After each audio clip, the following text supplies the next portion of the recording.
नमस्कार दोस्तों, मैं हूं रामेंद्र सिंह चौहान। भारतीय अर्थव्यवस्था को एक बड़ा झटका लगता दिख रहा है। जी हां, $5 ट्रिलियन इकोनॉमी का लक्ष्य लेकर भारत चल रहा है, लेकिन अमेरिकी बैंकिंग संकट ने उसके सामने एक बड़ा खतरा पैदा कर दिया है। जी हां, सामान्य तौर पर देखें तो भारतीय अर्थव्यवस्था तीन तरफा आक्रमण से घिर गई है। देश के वित्तीय बाजार पिछले महीने तक सिर्फ दो जटिल समस्याओं से जूझ रहा था। इनसे निकल भी नहीं पाया था कि अमेरिकी बैंकिंग उद्योग से निकला वित्तीय बवंडर तीसरी चुनौती बनकर मड़रा रहा है। इसका फैल रहा वैश्विक संक्रमण भारतीय वित्तीय बाजार को भी भयभीत तो कर ही रहा है, बहुत कुछ सामने दिख भी रहा है। ऐसे में भारतीय अर्थव्यवस्था को झटका लगेगा, यह लाजमी दिख रहा है। तो आइए चलिए बात करते हैं पूरे देश दुनिया की, यानी भारत की, अमेरिका की, यूरोप की, कि आखिर भारत को यह झटका कैसे लगेगा। तो आइए इसे समझते हैं और देखते हैं कि क्या कुछ है। हालात जो है, ऐसे में 2008 के अमेरिका में लेहमन ब्रदर्स के ढहने से आए वैश्विक संकट की यादें और भी डरा रही हैं। ताज़ा संकट ने वैश्विक स्तर के वित्तीय संस्थानों के साथ ही शेयर बाजार में भी उथल पुथल पैदा कर दी है। इसका सीधा असर भारतीय बैंकिंग उद्योग पर पड़ता तो नहीं दिख रहा है, लेकिन भारतीय कंप्यूटर सॉफ्टवेयर यानी इंफॉर्मेशन टेक्नोलॉजी सेक्टर को चोट लगना तय है। अब इसके पीछे का बड़ा कारण देखते हैं कि आखिर आईटी सेक्टर यानी इंफॉर्मेशन टेक्नोलॉजी को चोट क्यों लगेगी। क्योंकि यह उद्योग अपने सकल निर्यात का 86% हिस्सा सिर्फ अमेरिका और यूरोप से प्राप्त करता है। इन दो ठिकानों से इस उद्योग ने वित्तीय वर्ष 2021-2022 में $13,550 करोड़ की विदेशी मुद्रा कमाई थी। मार्च महीने ने अमेरिकी बैंकिंग और वित्तीय उद्योग के लिए नकारात्मक घटनाओं के साथ अपना खाता खोला। अब देखिए, signature bank, silicon valley bank, silver get capital corporation और फर्स्ट रिपब्लिक के औंधे मुंह गिरने का सिलसिला अभी तक थम नहीं रहा है।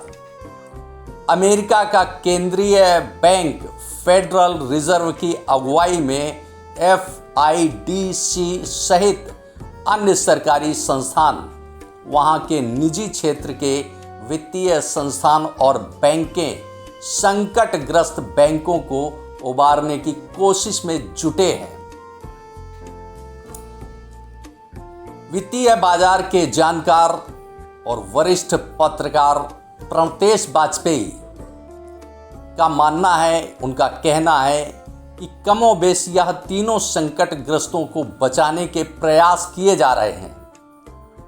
इस घटनाक्रम से घबराए निवेशकों की ओर से वैश्विक शेयर बाजारों में बिकवाली का झोंका आने से भाव, खासकर बैंकों और वित्तीय संस्थानों के शेयरों के भाव काफी लुढ़के भी हैं। इस आशय की, यानी शेयर बाजार में और जो अमेरिकी संकट दिख रहा है, उसको अभी हाल में जनपथ टाइम्स ने प्रकाशित किया है। आप जनपथ टाइम्स में इस खबर को देख भी सकते हैं, पढ़ भी सकते हैं। यही नहीं, क्रूड ऑयल बाजार भी चपेट में आया है। ब्रेंट क्रूड काफ़ी नीचे आ गया है। 6 मार्च से लेकर 18 मार्च तक की अवधि में अमेरिका और यूरोप के कोई 70 बैंकों की share market value 60,000 crore dollar यानी 48 लाख करोड़ रुपए घट गई है। यह एक बड़ा संकट सामने दिख रहा है अमेरिका और यूरोप में। यह संक्रमण अमेरिकी सरहदें पार कर यूरोप तक पहुंच गया। आगे किस किस महाद्वीप में और किन किन देशों के वित्तीय संस्थानों, बैंकों को अपनी चपेट में लेगा, यह तो आने वाले दिनों में ही दिखेगा और पता चलेगा। जी हाँ, पिछले करीब 3 सालों से गड़बड़ चल रहे क्रेडिट स्विस का नाम भी संकटग्रस्तों की सूची में जुड़ गया है। 167 वर्ष पुराना क्रेडिट स्विस संकट में नहीं आता अगर इसके प्रमुख सपोर्टर सऊदी नेशनल बैंक ने इसे अतिरिक्त मदद देने से इनकार नहीं किया होता। तो आइए बताते चलें कि क्रेडिट स्विस को 2022 में 790 करोड़ डॉलर यानी तकरीबन 63,000 करोड़ रुपए का घाटा हुआ है। स्विट्जरलैंड की सरकार और बैंकिंग नियामक Swiss financial market supervisory authority यानी FINMA UBS पर इसका विलय करने के लिए दबाव डाल रही है, यानी प्रभाव का इस्तेमाल कर रही है कि विलय कर दिया जाए। UBS इसका पहले का नाम union bank of Switzerland. UBS भी क्रेडिट स्विस का पूरा कारोबार अथवा सिर्फ स्विट्जरलैंड में पसरे इसके कारोबार का अधिग्रहण करने को बात कर रहा है। बात यहीं खत्म नहीं होती है। UBS इसका अधिग्रहण करने में सक्षम है और इसने 2022 में 790 करोड़ डॉलर का लाभ अर्जित किया था।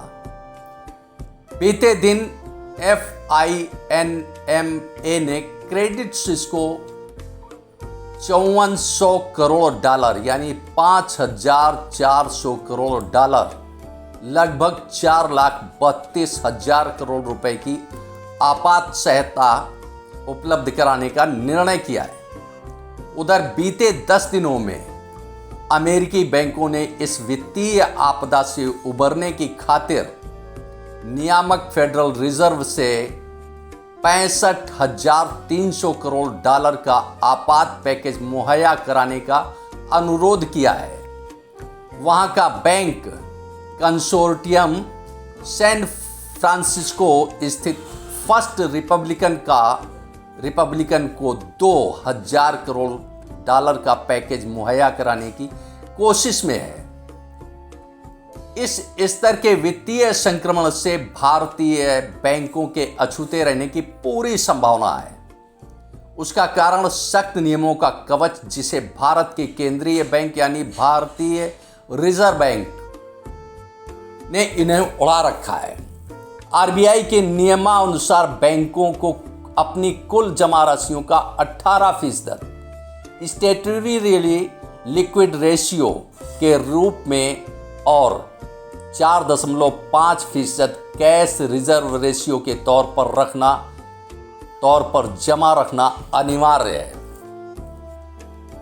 इतना ही नहीं, कोटक महिंद्रा के वित्तीय बाजार के तजुर्बेकार अधिकारी नीलेश शाह मानते हैं कि बैंकिंग यानी भारतीय बैंकिंग वित्तीय प्रणाली के प्रभावित होने की संभावना नहीं है क्योंकि प्रणाली का ढांचा बहुत मजबूत है।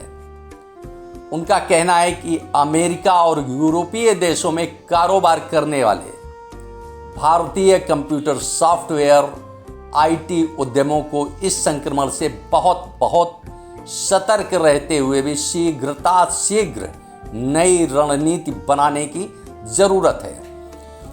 बात यही दिखती है कि बहुत बड़ा खतरा दिख रहा है अमेरिका और यूरोपीय देशों में कारोबार करने वाले भारतीय कंप्यूटर सॉफ्टवेयर इंडस्ट्री को, यानी इंडियन कंप्यूटर सॉफ्टवेयर इंडस्ट्री को झटका लग सकता है और वो भी तगड़ा।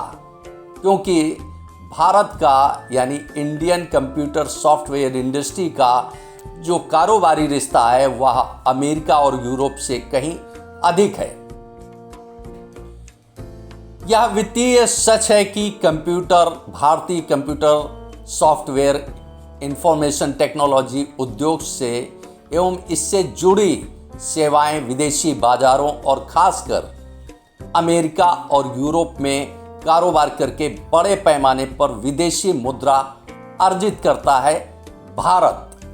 जी हां, भारतीय कंप्यूटर सॉफ्टवेयर और आईटी उद्योग ने वित्तीय वर्ष 2021-2022 में कुल करीब 15,670 करोड़ डॉलर, लगभग 13 लाख करोड़ रुपए का निर्यात किया था।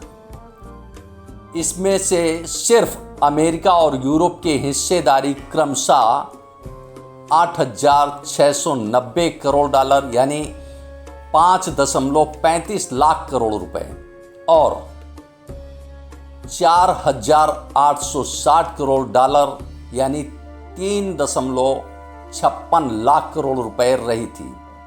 कुल निर्यात में इन दो ठिकानों के समग्र हिस्सेदारी 86% के आसपास रहने के ताजे घटनाक्रम को सर्वाधिक प्रभाव भी इसी उद्योग पर पड़ने वाला है। इस उद्योग की प्रमुख कंपनियों में top most Tata consultancy, Infosys, Wipro, HCL, Capgemini और कॉग्निजेंट शामिल हैं। जैसा कि आपने देखा कि आईटी उद्योग यानी Indian computer software IT industry ने वित्तीय वर्ष 2021-2022 में कुल करीब 15,670 करोड़ डॉलर का निर्यात किया था, यानी यह कारोबार भारत ने किया था। अब वहीं देखें तो 2021-22 में यह कारोबार बढ़कर 13,550 करोड़ डॉलर हो गया था, यानी इतनी विदेशी मुद्रा कमाई थी भारत ने। जाहिर सी बात है कि इसका फर्क पड़ेगा, बहुत बड़ा फर्क पड़ेगा और भारतीय बाजार पर कहीं ना कहीं इसका असर दिखेगा। आपने इस वीडियो को देखा, आपको यह वीडियो कैसा लगा कमेंट बॉक्स में हमें अवश्य बताएं। यदि आपको हमारा यह वीडियो पसंद आया है तो प्लीज़ इसे शेयर करें। यदि आप हमारे चैनल पर नए हैं तो हमारे चैनल को सब्सक्राइब करें, जिससे हमारे आने वाले वीडियो, आने वाले नोटिफिकेशन आपको मिल सके। दोस्तों, वीडियो को लाइक करना ना भूलें। आप लाइक करते हैं तो हमारा प्रोत्साहन होता है, हमारा मोटिवेशन होता है। आपने वीडियो को देखा, आपका बहुत बहुत धन्यवाद। Thank you. जय हिंद, जय भारत।